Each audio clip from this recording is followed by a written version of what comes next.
भवसंभव भीति भेदनं सुख संपत करुणा निकेतनं व्रतदान तप क्रिया फलम सहजानंद गुरु भजे सदा सहजानंद गुरु भजे सदा।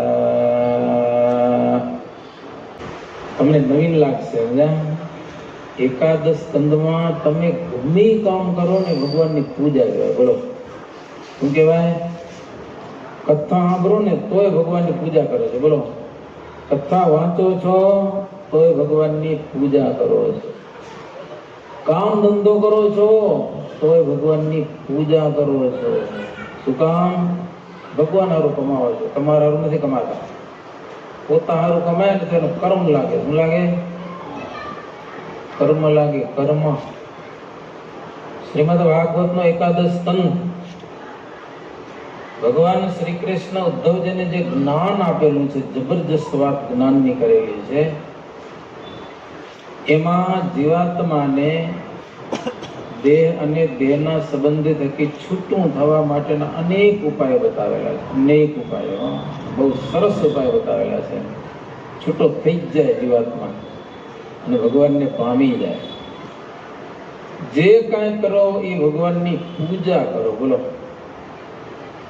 સંસારના કામ કરો એમાં પણ ભગવાનનો સંબંધ હોય કે આટલું કમાઈએ છીએ એમાંથી ભગવાનનો ભાગ કાઢીશ પૂજા. અથવા તો એ સત્સંગીઓને ભેળા કરી કથા વાર્તા કરશું, આવો પ્રોગ્રામ હાલો ને, બધાને પ્રસાદી વેચાશે, ભગવાનની કથા થશે, સંતોના આશીર્વાદ મળશે, ભગવાનની પૂજા. કેવું લખ્યું ભાગવતમાં? ભાવના આપણી જોઈ. શું? આપણી ભાવના જોઈએ. સમજ્યા? તમે ગમે તે કાર્ય કરો ને એ ભગવાનની પૂજા જ છે, પણ ભાવના એ તરફ લઈ જાઓ. ભાર્ગવભાઈ મને કે વિદુર નીતિ વાંચજો. ભાર્ગવભાઈ વિદુર નીતિ મેં બહુ વિચારી. સમજ્યા ને? આમ તો મેં કથા નથી કરી વિદુરજીની, વિદુર નીતિની. કોરોનામાં થોડીક કરી હતી ઓલા મંદિરે. કોરોનામાં નીતિઓ ઘણી છે શાસ્ત્રોમાં. ચાણક્ય નીતિ પણ કહેવામાં આવે છે, ચક્ર નીતિ પણ છે, બૃહસ્પતિની નીતિ પણ છે, નારાયણ નીતિ પણ છે. આપણે બધા શાસ્ત્ર જોયા નહીં હોય, પણ બધી નીતિઓમાં સ્વામિનારાયણ ભગવાને વિદુર નીતિને વધારે પ્રસન્ન કરેલી છે. વિદુર નીતિ મહારાજને વધારે ગમી. શિક્ષાપત્રીમાં 8 શાસ્ત્રો લખ્યા, બરોબર ને? એમાંય વિદુર નીતિને મહારાજ બહુ પ્રસન્ન કરેલી છે, માન્ય કરેલી છે.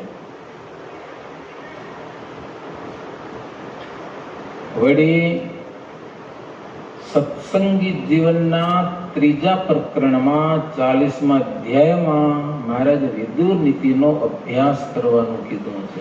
સત્સંગીઓને સત્સંગી જીવનમાં બોલો વિદુર નીતિનો અભ્યાસ કરવો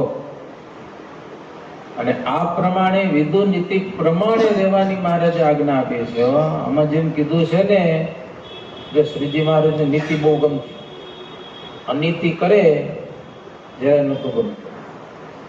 આજે પણ કેટલાક માણસોને નહીં ગમતું હોય કે અંગ્રેજ સરકારને સ્વામિનારાયણે સુકમ અપનાવી. ગુજરાત દેશમાં અંગ્રેજોને આવું અને શ્રીજી મહારાજનું બંનેનું સાથે હતું. અંગ્રેજ સરકાર આવતી હતી અને શ્રીજી મહારાજ હાજર હતા. લ્યો ને અહીંયા કરે. અને કેવી અનીતિ હતી? મહારાજના સંતોને માર પડતો. બોલો વૈરાગી લોકો મારતા.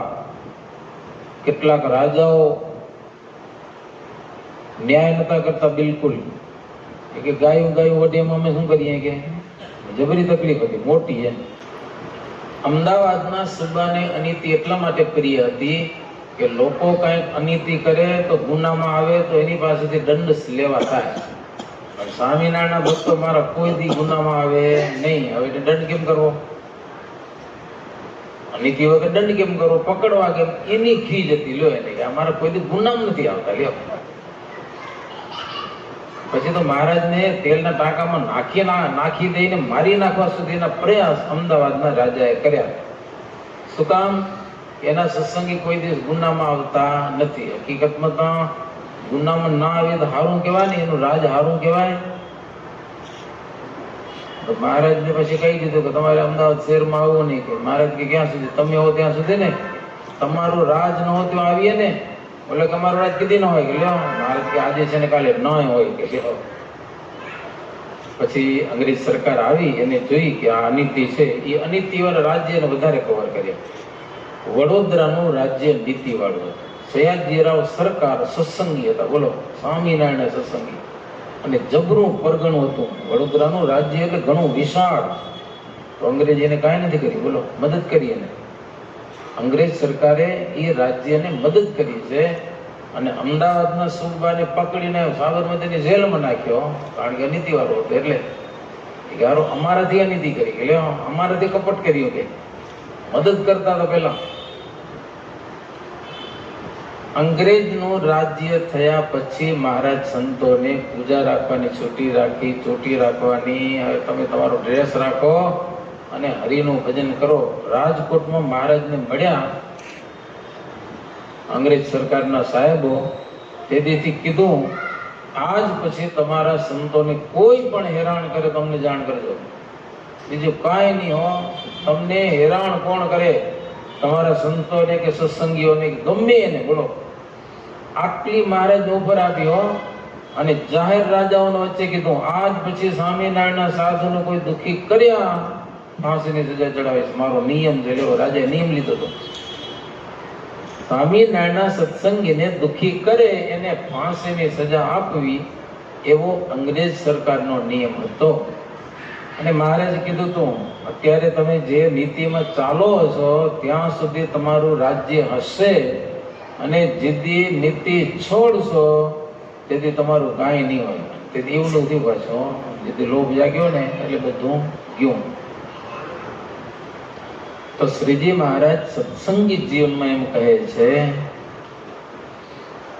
સર્વેષાં નીતિ શાસ્ત્રાણાં સારો વૈદુરિકો નયઃ તેનૈવ વર્તમાનાનાં યુષ્માકં સર્વતઃ સુખમ. મહારાજ કે આ નીતિ પ્રમાણે વર્તવાથી તમારું આલોક અને પરલોકની વિશે સદા સર્વદા સુખી જ થશે. એટલું નહીં, વિદુર નીતિ પ્રમાણે જે વર્તશે એને ત્રિવિધ તાપ નહીં નડે.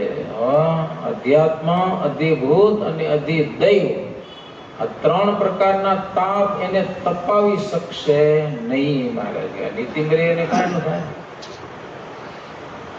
એદુક્ત પ્રમાણેન વર્તમાના ક્રિયાસ્વપી યુયમ ભજંત શ્રી કૃષ્ણમ સુખીનોત્ર ભવિષ્યત. શ્રીજી મહારાજ કે વિદુરજીએ કહેલી નીતિ પ્રમાણે વર્તી અને સુખેથી હરિનું ભજન કરો. આલોક અને પરલોકમાં તમે સુખી જ થાશો. લ્યો, કોઈ જાતનું દુઃખ નહીં આવે. બે લોકમાં સુખી હો. ભજન તો કરવું પડશે. ખાલી નીતિમાં રહેવાથી નહીં હાલે હો. નીતિમાં રહેવાથી આલોક પરલોકમાં સુખી થવાય, પણ ભગવાનની જે ભક્તિ કરવાની છે ને જીવને, એ તો મહારાજ કે કરવી જ પડશે હો.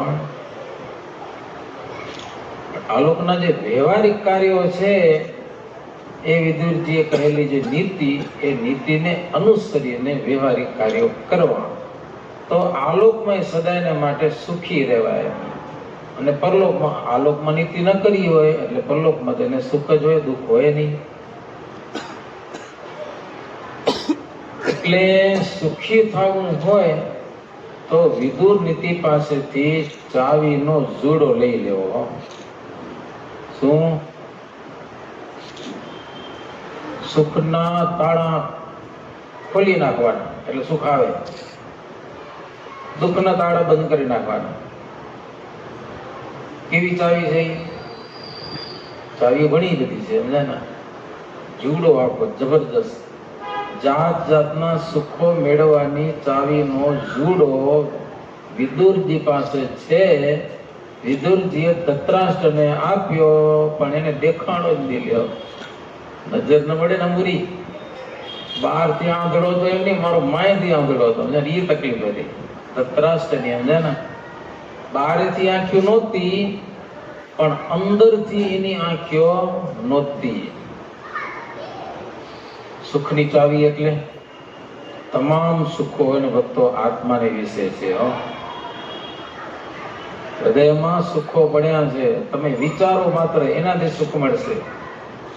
કુસંસ્કારો અને કુલક્ષણો, કુટેવો રૂપી તાળા લાગેલા છે આપણા, એ ખોલી નાખવાના છે. એ બધી નીકળી જાય. આપણામાં ભર્યું છે આ બધું. નહીતર હસ્તિનાપુર જેવું વિશાળ રાજ્ય, આજે દિલ્હી કહેવાય, એટલું વિશાળ રાજ્ય મળ્યા પછી પણ ધૃતરાષ્ટ્રને સુખ નથી. બિલકુલ દુઃખી છે માણસ. બોલો, કયું સુખ હતું? ધૃતરાષ્ટ્રને સુખ શું હતું? કાંઈ નતું. તો એ સુખી થવા માટે ધૃતરાષ્ટ્રે વિદુરજીને બોલાવ્યા છે કે મારે સુખી થવું છે, તું કઈક ઉપાય બતાવ. ઉપાય છે આપણે ચાવી ગયો, હાલો જી ગયો એ. વિદુરજી બહુ ઉપાય બતાવ્યા, પણ ધૃતરાષ્ટ્રને એક કામ આવ્યો નહીં. શું કામ? એને અંધાપો નડ્યો. આંખ જ નથી એટલે શું થાય? કાંઈ ન થાય.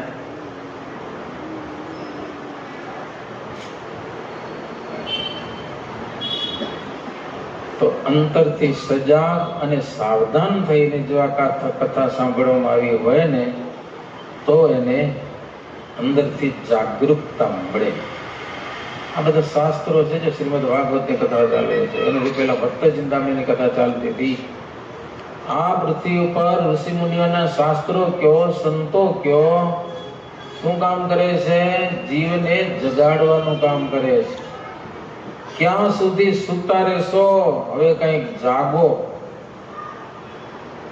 જો સોવત હે સો ખોવત હે, જો જાગત હે સો પાવત હે. ઉઠ જાગ મુસાફિર ભોર ભઈ, अब रे न कहाँ जो सोवत है. ક્યાં સુધી સુસો? જાગો. ઉઠ જાગ મુસાફિર ભોર ભઈ. મુસાફર કેને કહેવાય? જતા હોય, રસ્તામાં હાલતા હોય, પંથ જેને કાપવો હોય એને કહેવાય મુસાફર. માતાજીને મળી જવું હોય, કાં તો નારાયણ સરોવરે જવું હોય, પગે હાલીને એ પછી સવારે ઉઠીને વહેલા ઉઠીને પંથ કાપે. પછી 8 વાગે તો ઉઠતા ન હોય. જેને પગે જવું છે એ 8 વાગે તો ઉઠતા હોય, પછી તડકો તપી જાય ભાઈ. રાત્રિના આરામ કરાય, દિવસના તો હલ્લાય. પગે હાલવા ઘણું રાત્રે વધારે હાલતા હોય. હવે વહેલા ઉઠીને ક્યાંય નીકળી જાય, કેટલો પંથ નીકળી જાય ખબર ન પડે. તડકો તપી જાય પછી હાલવાની મજા ન આવે. ઉઠ જાગ મુસાફિર ભોર ભઈ. હવાર પડી ગયો, જાગો મુસાફર. આપણે બધા આ પૃથ્વી ઉપર મુસાફરી કરવા માટે આવ્યા છીએ. પંથી છે, પંથી. માર્ગ કાપવાનો છે, બહુ લાંબો માર્ગ છે, બહુ દૂર સુધી જવાનું છે. ઉતાપડિયા સુધી કીધી પહોંચશું ગયો, પરમાત્માના ચરણ સુધી પહોંચવાનું છે.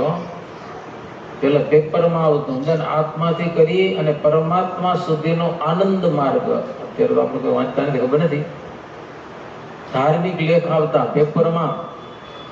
આત્માથી માની કરીને પરમાત્મા સુધીનો માર્ગ બહુ દૂર છે ભક્તજનો. આ છેટું અક્ષરધામ કેટલું છેટું. અંજારમાં શ્રીજી મહારાજ સભા ભરીને બેઠા હતા. ત્યાં કાળા તરાવથી હરબમ સુથાર આવ્યા. સભામાં દંડવત કર્યા, પછી સભામાં બેસી ગયા. મહારાજને બોલાવ્યા નહીં. બોલો, તે મનમાં શું થયું? આટલે છેટેથી હું આવ્યો, પણ મહારાજ મને બોલાવતા નથી. ગયો આ દુઃખ. દુઃખ કે બારે લેવા જવું પડતું નથી. માણસને આજે ક્યાંક નામ લખવું ભૂલાઈ ગયું ને તોય મનમાં દુઃખ જાગે. લો કરવું શું હવે? આ બધી અંદરની પીડાઓ માણસ અને અણસમજણની પીડાઓ છે ભાઈઓ. નામ લખ્યું હોય તો શું ને ન લખ્યું હોય તો શું ફરક પડે? તો આનંદ, તો એને સુખ. બોલો, ખાલી મનમાં જ છે. લક્ષ્ય નામ લખાણું તો કાંઈ જરૂર નથી. હોય તો શું ફરક પડે, ન હોય તો શું ફેર પડી ગયો? આટલું જો માની લે તો સુખ. અને નહીતર તો ક્યાંક ભૂલાઈ ગયો તો ઉપાધિનો પાર મળે. પત્રિકા હોય, નામ જો ભૂલાઈ ગયો હોય, કંટાળા થઈ પડે. પેનથી લખવું પડેલો, પત્રિકા ભૂંડી લાગે. પછી જો પેનથી નામ લખ્યું કે નહીં. હું તો કહું, જેનું નામ ભૂલાઈ ગયું હોય ને એને ના પાડી દેવી, નામ લખજો નહીં. આપણે નામની શું જરૂર છે? કામથી કામ છે ને, નામનું શું ભાઈ? આટલી બાબતની દુઃખમાં પડ્યા અહીં તો આપણે સમજ્યા શું? બોલો, આ સત્સંગ સમજણનો છે, માન મોટપનો નથી ભાઈ. સમજણથી સત્સંગી થઈએ, લાભ અલૌકિક લેવાજી. હરિ કથાને કીર્તન કરીએ, સદાય સુખ નામે વાજે. છૂટશે ભાઈ, છૂટશે.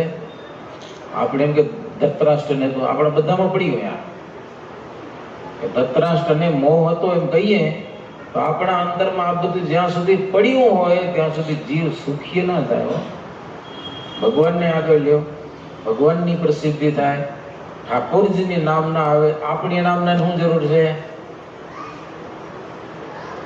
ક્યાંક ક્યાંક તો ધાર્મિક સંસ્થાનું કઈ પદ મળી જાય ને તોય મનમાં કઈક થઈ જાય. ઓહો, અમે મહંત થઈ ગયા. અમને કહેતો ગૌશાળા ને ક્યાં મંદિર ના હોય. અરે એક જગ્યાએ તો બાપો બુઢા થઈ ગયા, સંતો કે બાપા હવે રાજીનામું લખો, તો ના. વ્હીલચેર ઉપર આવી ગયા તોય ના. સત્તા નથી મૂકી, મરી જાઉં પછી તમે બીજાને દેજો. બોલો, ભાડે એમ જ કર્યું પાછું. ગુજરી ગયા તઈ હતી, સત્તા છોડી નહીં. સત્તા મળે તો પ્રેમથી સેવા કરો, પણ સત્તામાં મોહ ન રાખો. આ ધૃતરાષ્ટ્રને સત્તાનો મોહ ભયંકર છે. આખી વિદુર નીતિ અહીંયા આવી ગઈ, સમજ્યા કે નહીં? વિદુરજી ગમે એટલું સમજાવ્યું પણ ધૃતરાષ્ટ્રને કાંઈ કામ આવ્યું નહીં. બોલો, શું કામ? સત્તાનો મોહ છે, પોતાના દીકરાનો મોહ છે. વિદુરજી ત્યાં સુધી કીધું, આ દુર્યોધનને કારણે આખો કૌરવ વંશનો નાશ થઈ જશે, તોય કઈ સમજાણું નહીં ધૃતરાષ્ટ્રને. એટલે નીતિ જાગૃત કરે છે ભાઈ, કઈક જાગો. કોરોના હતો ત્યાં ઉતારતા બરાબર ને, હવે તો કોરોના નથી ને, હવે તો જાગો. હવે તો મંદિરમાં આવો. મારે ગામડામાં ઘણા બધા મંદિરમાં ડોવા બંધ થઈ ગયા. મારે આવો કોરો પછી બંધ થઈ ગયા, એટલે હું આવતા બંધ થઈ ગયા. ક્યાંક ક્યાંક તો બપોર પછી કથાઓ થતી હતી ને કથાઓ બંધ થઈ ગઈ. મેં કીધું આ કેમ થયું? તો કોરો લઈ ગયો બધું. બોલ્યો, કોરોનામાં મનાઈ હતી જવાની મંદિરમાં. મંદિરમાં કોઈ આવતા નહીં. એ રોગ અલૌકિક આવી ગયો. આ ઠાકોરજી પાસે જવાનું મને લ્યો જાય તો કોરોના લાગે પાછો, કેટલાને લાગી ગયો પાછો, હેરાન કરી નાખે કેટલાને. તો એટલાથી હતું એટલાથી હતી, હજી શું બંધ અહીંયા હોઈ જાઓ સદાને માટે.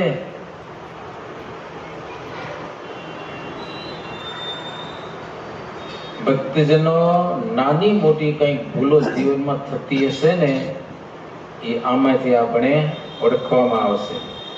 અને ભૂલો સુધારવાનો ઉપાયો પણ મળી જાય આવા શાસ્ત્રથી. જાગો, ભગવાનને માર્ગે દોડો. આજે ભાગવતમાં કથા આવતો હતો, શું ધ્રુવજીની કથા આખી. થોડુંક અપમાન થયું, એની માં કે બાપના ખોડામાં બેવામાં શું વળે, ભગવાનના ખોડામાં બેસી જા ને. આટલી વાત ચિનગારી ધ્રુવજીને લાગી ગઈ. 5 વર્ષનું એ બચ્ચું ઘોર જંગલમાં હરિની આરાધના કરવા રવાના થઈ જાય. એના બાપ બોલાવે છે, તમને રાજ આપી દો આખું. ધ્રુવજી કે વાહ, મારો ખોડામાં બેવા દેતો નતો, હવે કે રાજ આપી દઉં. એટલી વારમાં ધ્રુવજી હોશિયાર બહુ છે કે ભગવાનને અમે પગલા માંડવામાં ફાયદો થશે. ખોડામાં નતો બેવા દેતો, હવે રાજામાં છે, રાજ ગાદી પર બેવાની વાત કરે છે. લેવા હવે તો હરિભજન કરી જ લેવા તો બસ. કારણ કે ભગવાનનો માર્ગ છે ને બહુ સુખદાયી છે, એટલે એ માર્ગ જોઈએ. जो कल करे सो आज करे, जो आज करे सो अब कर ले। हरिभजन, धार्मिक कार्यो, दान पुण्य कोई पण कार्यो काले करવાનો તો આજે જ કરી લ્યો. ખબર નહીં ક્યાં સુધી જીવશું આપણે. વિદુર નીતિ છે ને એ એક મહાભારતનો ભાગ છે ભક્તજનો. મહાભારત વિશાળ ગ્રંથ છે, એમાં માત્ર 9 અધ્યાય. ભારત 5મો વેદ કહેવાય. 4 વેદ છે અને 5 મહાભારત છે, 5મો વેદ છે.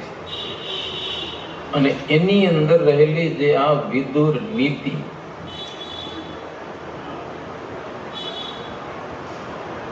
પ્રસંગ એવો બને છે કે ધૃતરાષ્ટ્રને ઊંઘ આવતી નથી. આ મહાભારતની લડાઈ થવાની હતી ને, એના તો થોડા સમાચાર મળ્યા છે ધૃતરાષ્ટ્રને મરી જશે, કારણ કે લડાઈ થાય એમાં તો કોકને મરવાનું જ હોય. કોણ જીતે ને કોણ હારે એનું દુઃખ થઈ પડ્યું આને ધૃતરાષ્ટ્રને. સંજય આવીને કહી ગયો આવતીકાલે યુધિષ્ઠિર આવવાના છે, ફાઇનલ કરવા.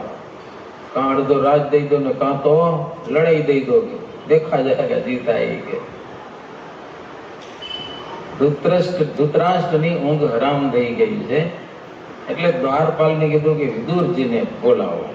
એ આખા કૌરવ કુળમાં શાંતિનું સ્થળ હોય ને કોઈને પણ તો એક જ વિદુરજી છે. અને ધર્મનો અવતાર છે. એની પાસે કઈક શાંતિની વાતો જડે. દુર્યોધનભાઈ શું વાતો જડે? એ તો મારો ખાઓ પીવો ધંધો હતો એનો. તો વૈશંપાયન કહે છે, દ્વાસ્તમ પ્રાહ મહાપ્રાજ્ઞો ધૃતરાષ્ટ્રો મહીપતિ વિદુરમ દ્રષ્ટુમિચ્છામિ તમિહાનયમાચિરમ. ધૃતરાષ્ટ્ર કહે છે દ્વારપાલને કે હે દ્વારપાલ, જલ્દી જલ્દી તું વિદુરજીને બોલાવો. કે દ્વારપાલ આવે છે વિદુરજી પાસે.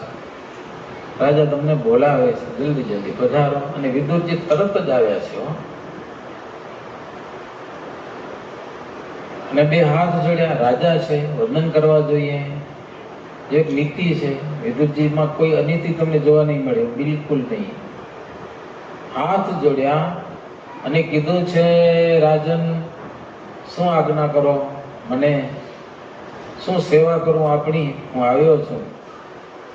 ત્યારે ધૃતરાષ્ટ્ર કહે છે, સંજયો વિદુરઃ પ્રાજ્ઞો ગરહિત્વાચ મામગતઃ અજાત શત્રો સો વાક્યમ સભા મધ્યે વક્ષ્યતિ. ધૃતરાષ્ટ્ર કહે છે કે હે વિદુર, સંજય આવ્યો તો હા એ મને ગાળું થઈ ગયો, નિંદા કરી ગયો, નિંદા.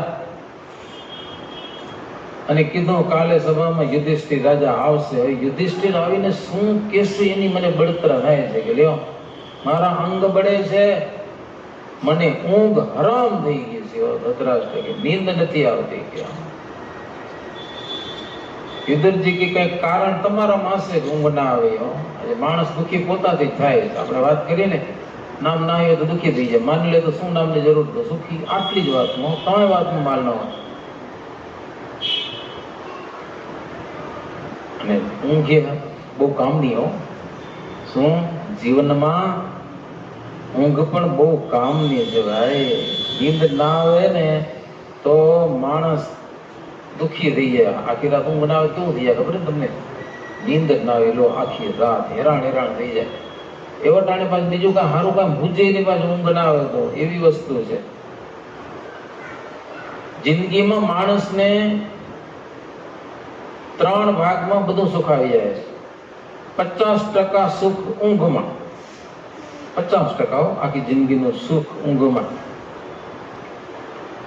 એક જણા લખ્યું છે ને, એ કે ટીવી ના ચેનલ ખરાબ જોઈને ઊંઘ બગાડવા કરતા ટીવીને સ્વિચ ઓફ કરીને અથવા તો મોબાઈલને ઓફ કરી અને સૂઈ જાઓ એ હારામાં હારું છે. દુનિયાની બધી ખુશીઓ કરતા સર્વ કરતા શ્રેષ્ઠ ખુશી છે નિરાંતની નીંદર. હા ખબર આપણે ઊંઘ આવતી કોઈક અવાજ કરતો તો આપણે ખીચ ચડે ને ચડે તો ન કરીએ કને કે મને હોવા દે કે. તો નિરાંતની નીંદર છે ને એ 50% સુખનું કારણ છે અને 25% ભોજનમાં આવે સુખ. ખાવા સારું મળી જાય તો મજા આવી જાય, ખાવા સારું ન મળે તો કેમ મીઠું એલું થઈ ગયું તો મજા ના આવે ને, મગજ ઠેકાણે ન રહે. મીઠું ઘણું થઈ ગયું તો અને ભૂલાઈ ગયો તોય ઠેકાણે હરખું ન રહેવાય, ઓછું હોય તોય મેળ ન પડે. માંડને કઈ હરખું જ નથી આવતું, શું કરવું કયો? હરખે હરખું હોય તો જ મજા આવે. હો બધી બાબતમાં, ખાલી મીઠાની વાત નથી. વરસાદનું શું હોય, માપસર વરસાદ આવે તો મજા આવે, પણ ઘણો આવી પડે તો કંટાળો થાય. હા ઓછો આવે તોય મેળ ન પડે. લ્યો એ બધું માપસર ખપે એવું છે બધું. 50% સુખ નિંદરમાં, 25% ભોજનમાં અને 25% બાકી બધુંમાં, હરવા ફરવામાં, ગાડી તે બધું, ભાઈબંધ દોસ્તારોને મળવાનું, જી ઘણો એ પછી તમે આખી દુનિયા આવી ગયો સુખ દુઃખમાં, બીજું કઈ બાકી રહ્યું નહીં. તો ધૃતરાષ્ટ્ર કહે છે, વિદુર હું ઉજાગરાથી દુઃખી છું. કે સંજય પાંડવો પાસેથી આવ્યો છે ત્યારથી મારા મનમાં શાંતિ નથી ગયો.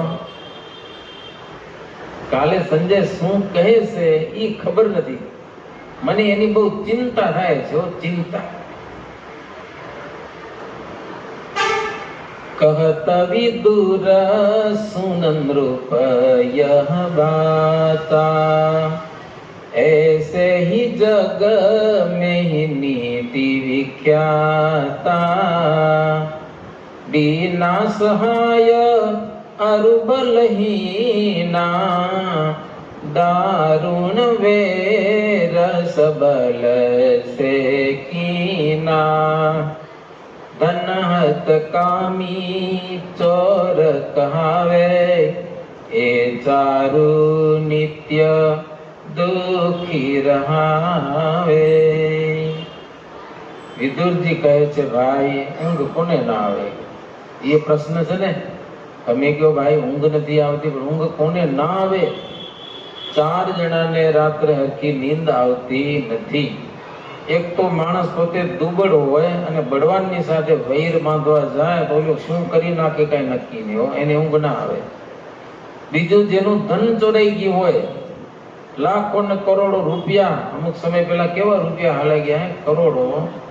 આ બાજુનું ગામ છે એમાંથી 200 કરોડ ગયા. કેટલા? એક ગામના 200 કરોડ ઉઈ ગયા. કેટલાક તો બેંકમાંથી કાઢીને પ્રાઇવેટમાં દેવા ગયા હતા. બેંક વાળા ના પાડી કે રેવા દો, તો ના ના વ્યાજ સારું મળેલું હોય કે તમે નથી દેતા. બેંક વાળાને કહો ભાઈ ગયા દેવા હોય કે બીજાને પ્રાઇવેટમાં 1-2 મહિના વ્યાજ દીધું અને કંપની હુઈ ગઈ. હવે ધોઈ નાખો હાથ, કાંઈ ન થાય. બેંક વાળાને તમે હજી કરી શકો, ઓલે શું કરી શકો? કાંઈ ન થાય. પોતે ક્યાંક ભાગી ગયા ભાઈ, ઊંઘ ના આવે. રૂપિયા ચોરાઈ જાય તો ઊંઘ ના આવે. બીજો કામી પુરુષ, એને મનગમતી સ્ત્રી જોતી હોય, એને પણ નીંદ નથી આવતી હરખી. અને બીજા ચોર, એને ઊંઘ ના આવે. એ તો રાતમાં ચોરી કરવાનું વિચારે. અથવા તો કોઈકનું પડાવી લીધું હોય, એને પણ નીંદ હરખી આવતી નથી. તો વિદુરજી કે મોટા ભાઈ, તમારામાં એમાં કોઈ કારણ હશે તો જ ઊંઘ ના આવે. કે નાખો તો ઊંઘ આવી જવી જોઈએ. લ્યો કોકનું પચાવી ધન દિવાળ્યું ને, હવે આ તો દેખાતું સમજે રાજ એનું નતું. હસ્તિનાપુરનું રાજ પાંડુ રાજાનું હતું, એટલે પાંડવોનું થાય. આનું હકીકતમાં નતું, અને ખાલી સંભાળવા દીધું તું. મારો સત્તા લઈ લીધી બધી. ધૃતરાષ્ટ્રને સંભાળવા દીધું તું, લઈ નતું લીધું. હા કોઈ કહેવાય હું બહાર જાઉં છું 15 મહિનો, ધ્યાન રાખજો મારા ઘરની, કે તમે આજુબાજુ રહેતા હો તો શું માલિક થઈ જવાય? ધ્યાન રાખવાનું હોય, સંભાળવાનું હોય, માલિક નું થઈ જવાય એનું. અથવા તો કોઈ ગાડી જતો હોય કે ગાડી છે મારી, કે તને વાપરું તો વાપરજે, વાંચો તો માલિક થઈ જવાય. એના માલિક થાય ને નીંદ ના આવે, પછી હવે ઓલે આવીને શું કરશે? હેરાન કરશે, દુઃખી કરશે. તો વિદુરજી કે ઇનકે હોવના નીંદ વિનાશા નિસદી ન રહત નિશ્વાસા એતે દોષ તો નહીં કछु ભાઈ પરધન ઈચ્છા તો મન માહી. વિદુરજી કે મોટા ભાઈ આ ચાર માંથી તમને કયો રોગ લાગુ પડ્યો તપાસ કરો કે કાંઈક હશે કે હો. એટલે ધૃતરાષ્ટ્ર નીચું જોઈ ગયા, બોલો દેખાય પાદરું જતું હો. બીજાની ગાદી પચાવી પાડી છે વિદુરજી કે, અને તમે કહો ઊંઘ ના આવે તો ના જ આવે ને કે લ્યો પાંડવોનો ભક્ત બધો જમાવી લીધો છે અને હવે ઊંઘ નથી આવતી. નહીં આવે ઊંઘ. તમને રાજગાદીમાં મોહ છે, મોહ. આ મોહની મદિરા પી ગયા છો તમે કે લ્યો ક્યાંથી ઊંઘ આવે? ઊંઘ તમારી હરામ થઈ ગઈ છે. વિદુરજી કે મોટા ભાઈ આરામ ઊંઘવું હોય ને તો ગાદી છોડી દો, લ્યો બધું દુઃખ જતું રહેશે. હવે છૂટે આનાથી એ તકલીફ છે. મહાભારતનું બહુ જબરું પાત્ર છે. ધૃતરાષ્ટ્ર એટલે ખરેખર એમ બહાર ને અંદર બે રીતે અંત. કોઈ વાત સમજે નહીં, ગમે એટલું કહો ને સમજે જ નહીં.